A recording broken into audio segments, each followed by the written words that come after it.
Welcome to the Dealer Playbook podcast. My name is Michael Cirillo, and each week I sit down with the brightest minds in marketing, sales, and leadership to help you level up your career in automotive. Thank you so much for spending your time here with me today. Now let's open up the playbook. Here we go.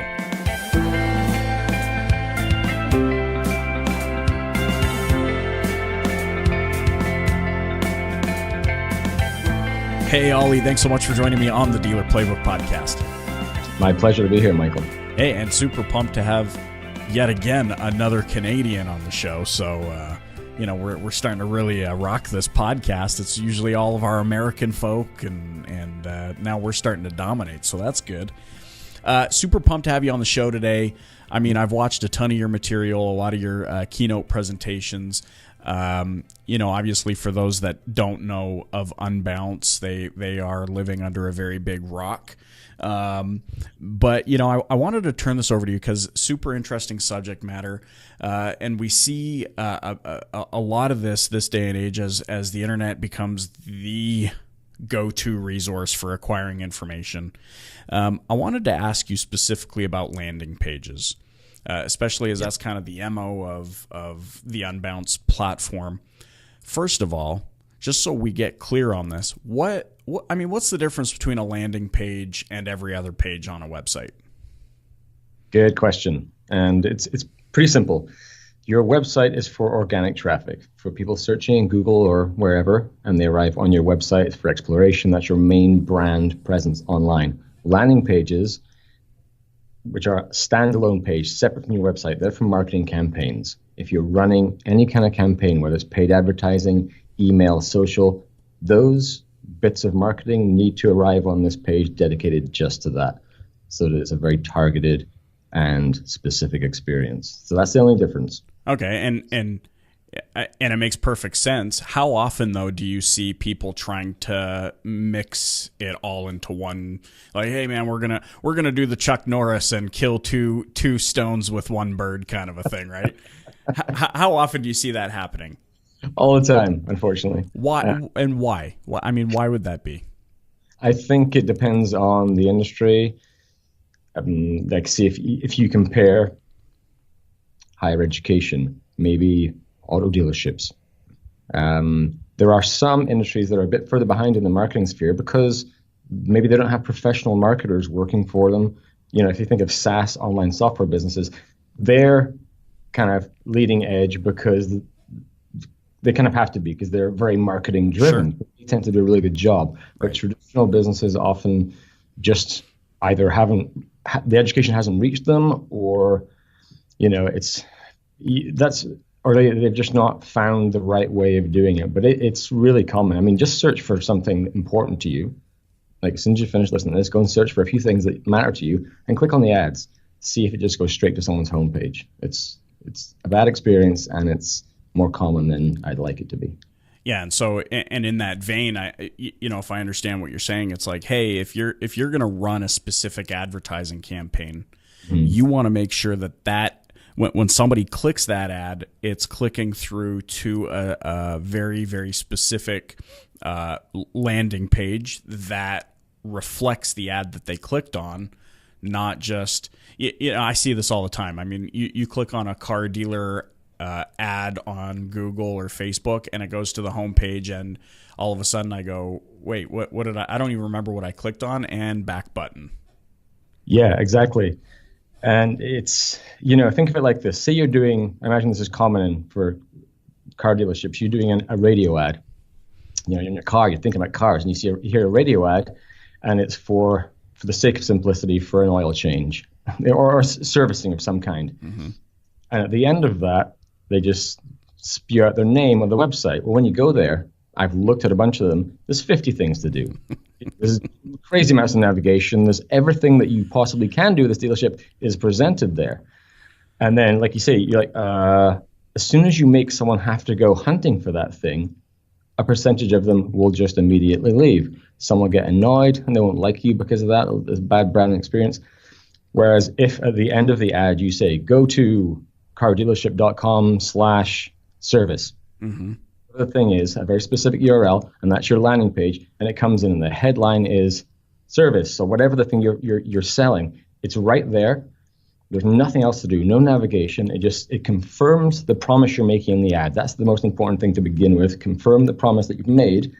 So like, ooh, I'm into that, whether it's an ad or radio, what have you, and you get there like, this is exactly what they said was on offer. You can read about it, and then you can book it or whatever it is you need to do, clicking through to somewhere else or filling in a form. You will do that because it's a focused experience. Yeah. In other words, get out of your customer's way and let them do something. It's funny. I was watching one of your presentations, came across it on YouTube, and I was cracking up because the first thing out of your mouth, the typical presentation that people do, they're like, hey, my name's Michael and I'm so glad to be here and thanks for having me. And yeah, cool. Glad to be in Copenhagen, and everyone, you get a little shout out. But you were like, so I absolutely despise really bad marketing. You're like, I hate it. It infuriates me. And I mean, basically what you're saying here is we know the mistake, probably one of the most common mistakes that online businesses are making is that their marketing, their marketing sucks. It's not clear. It's not focused. What you're saying is, hey, you can remedy that by just dialing it in, focusing it around a single message and a single action, right? Now, to give context to some of those that are watching and listening, when I invited Oli onto the show, the first thing he responded back with was, "Hey, send me some websites. I want to look at them." And so we're listening to the experience of, hey, I've been to a bunch of car dealer websites, and a service page has 4 million things for you to do. Yeah. Is that having a detrimental impact on conversions? Absolutely. Think of it like this. You've probably heard a million people say over the years, people browsing the internet have the attention span of a goldfish. I'm kind of sick of hearing that. It pisses me off. It's no longer is that important. It's not the number, like 5 seconds, 7 seconds, 8 seconds. It's not the time, the attention span. It's the fact that our lack of attention has changed how we engage with technology. So think of your browser.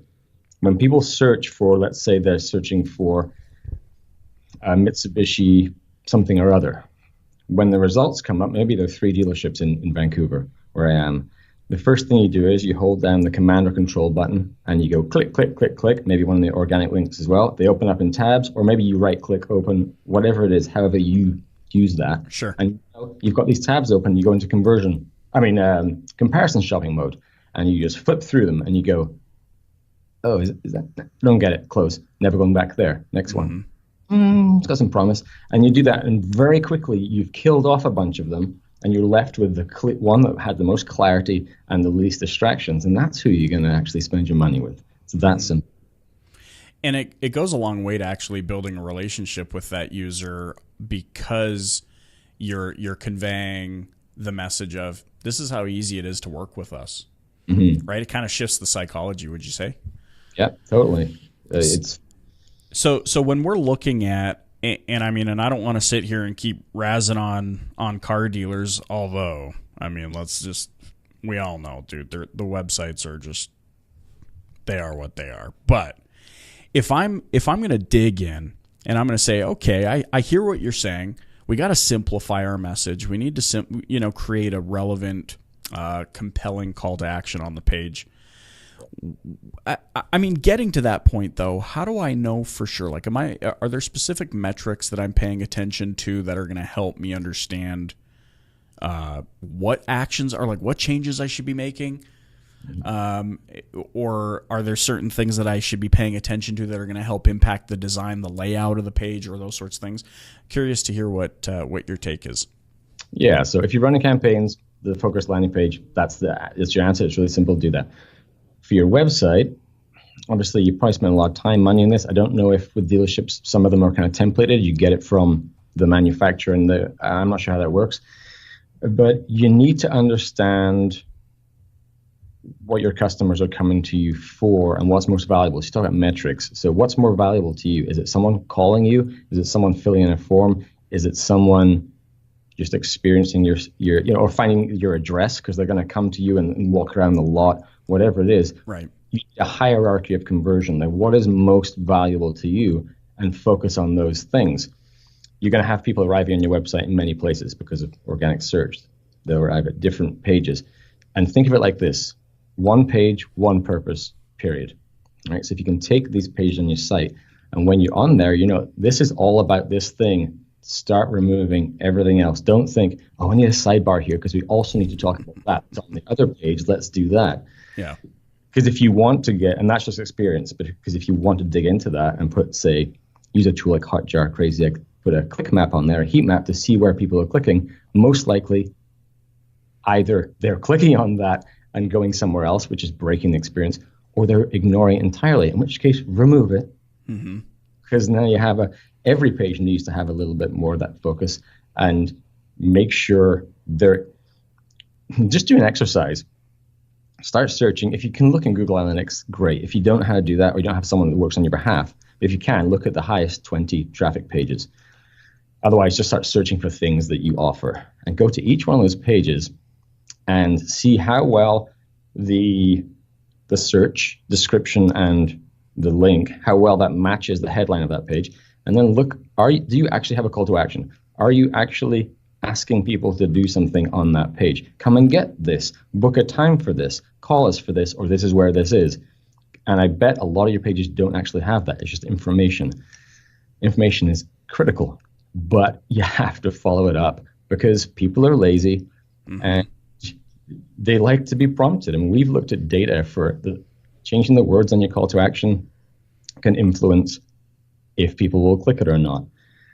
Now, some of this data is for lead gen, so someone filling out a form, but simple things. And this is aggregate data, which means it's kind of averages over thousands of pages, so it's not like a silver bullet, but it indicates it can be a good thing. Simply saying, never write the word submit on your button either. It's just, we know button is going to submit. It's so not uncreative. Everybody knows that. Give some value. So, schedule a time for blah, blah, blah. Let people know what will happen when you click it. But sometimes just adding the word click or click here to blah, blah, blah. It tells people to do something, and some people will be triggered by that and actually go and do it. So just make sure you actually ask for something on every page. So you're saying, where I mean, I remember like 10 years ago, it was like, hey, don't have these big, long buttons or call to action on your site. I think that's what lends its hands to submit or request or whatever these, other dumb call to action buttons say. You're actually saying it's more effective to say, get instant access, click here. Like make it a little bit more exactly descriptive. What's going to happen. Imagine think of it like this. I call it form first design. So if you have a form, take it, imagine it's on its own somewhere. If it can't describe on its own what's going to happen, you're doing it wrong. Like it should have a header. What is this form area about? Yeah. And then the thing, get this thing, right? So it can stand alone. So when someone's on that page, you're like, this is what I want. Oh, this is exactly it. It's just simplicity and clarity. And clarity is epically important for conversion. And don't chase these little silver bullets. Like I said, these are not guarantees. They're little bits of optimization that will make your site better. And if you have 20 little things wrong on your site, that quickly becomes a problem. If you have one, not a big deal. So all these little changes you can make eventually lead together to create a better experience for the people who are showing up. How does this, concept feed into, we see these all the time, these long form sales landing pages that never, ever, ever, ever end. I mean, I think I scrolled one, it was like 25, full page scrolls. I mean, yes, it's a single call to action, but what purpose does that play in? Do you see that feeding into the retail web experience at all, or do they serve a very specific purpose? Yeah, that's the sleazy side of the internet. That's the internet kind of thing, and all that is psychological manipulation. You can read through one of those, and if you know anything about basics of psychology, you'll be able to spot at least probably 5 bits of coercive psychology, not persuasive. Persuasive is good. Like there's 3 the psychology in a basic sense. You've got persuasion. You've got influence. How we influence people based on who we are, how we communicate. Then we have persuasion, which is communicating with the purpose of getting someone to do something. And then there's coercion, if that's the right word. But and there's a whole bunch of stuff in that column that is black hat. It's not the way you should be doing it. Okay, so on the flip side of that, then what you're suggesting is concise, get to the point, and the page may not necessarily have to be that long. Like, is it? Well, I guess that would be. What do you think tempts people? Like you said, the service pages, how they have 20 different options for you to choose from. Why do we feel compelled to do that if we have individuals like yourself and we have so many case studies that say, hey, focus this thing in and get to the point? Because there's a fear of removing things.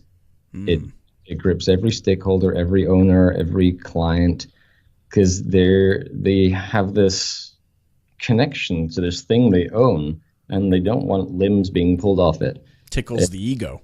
There's that too.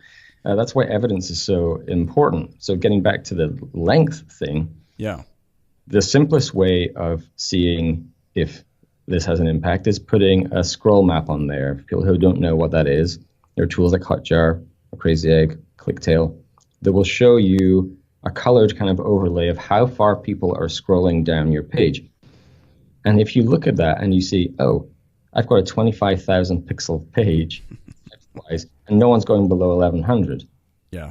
Why does the rest of this exist? It has no purpose, no value. Maybe your call to action is right at the bottom. Nobody's ever going to see it. We did this on our blog. We have a CTA at the bottom of every blog post. Get them to do something. And like 8% or something of people were seeing it. So we moved it up to like the hot spot of like kind of where the most people were as far as they would get. We put it up there and we increased the click-through rate on that by 178%. Wow. Just by looking at that simple visual representation of the data and doing something. Even more interesting than that, and I'm not going to give specific details because I haven't launched this yet. We've been building, we have a machine learning, a data science team at Unbounce, and we're studying tens of thousands of landing pages to figure out some things, and we're releasing a benchmark report, conversion report for different industries. It's coming out on the 29th, I believe. And what we're seeing is many things: emotion, sentiment, reading ease, like how easy it is to read, but also word count. Certain verticals, business verticals, travel, car dealerships, whatever. I don't know if that's in one automotive. I'm not sure if that's in this one. We'll eventually get to those. You only want, like, there's a 450 words is the sweet spot. So you can look at your page. If you've got just this massive conversation, it's not ideal. And reading ease, like how easy. Some will be able to narrow it down. For some verticals, it needs to be readable for a sixth grader. Wow. It's optimal for conversion. Whereas some other ones, it needs to be technical. So you have to get really down into the details. So that's some fascinating stuff we're about to be releasing, which will really help people because they don't have to so much do all of this optimization research themselves. You can take some of these insights, just apply them and see if it actually helps you. You know what I love about this is, if I'm breaking this apart, I've got my a web page or a landing page in front of me. If I want to clean things up, basically, what you've encouraged is focus in your message. Make sure your call to action is dialed in. One call to action, one purpose of the page. Yep. You're saying that you are seeing word count plays into the effect here. And I know there's a lot of people worried now, well, how am I going to get SEO for that page and all that kind of stuff? And that's a totally different topic. And what about design? Are there color, like, what do you find from a design perspective? Are there, I know you mentioned, hey, install Hotjar, ClickTail or something like that, moving that call to action up. I mean, that plays its part in design. Are there any other elements to design that lend their hand to conversion versus killing conversion? Definitely. There's a common myth where people say ugly design converts better than beautiful design. Sure. It's utter nonsense. ugly sites convert because all they have to lean on is persuasive copy. They've got a smart copywriter who got it right because they don't have any design skills, so they didn't focus on that. If you have a beautiful design and great copywriting, that will convert better. Not every time, but that's the essence of it. But design plays a massive role. But a lot of designers have never been taught how to design for conversion specifically.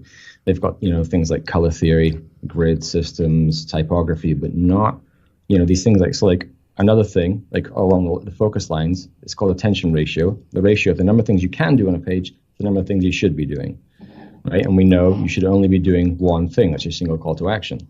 If you've got all these distractions, that's bad for conversion. We have data that proves that. The more links you add, the conversion rate often goes down. Sure. But for design, and I'm just prepping to write a book called Data-Driven Design, exactly about this topic.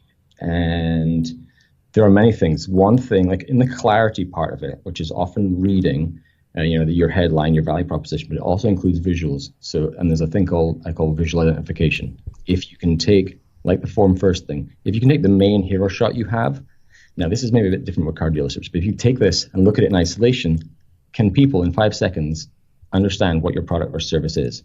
If they can't, that image is not helping.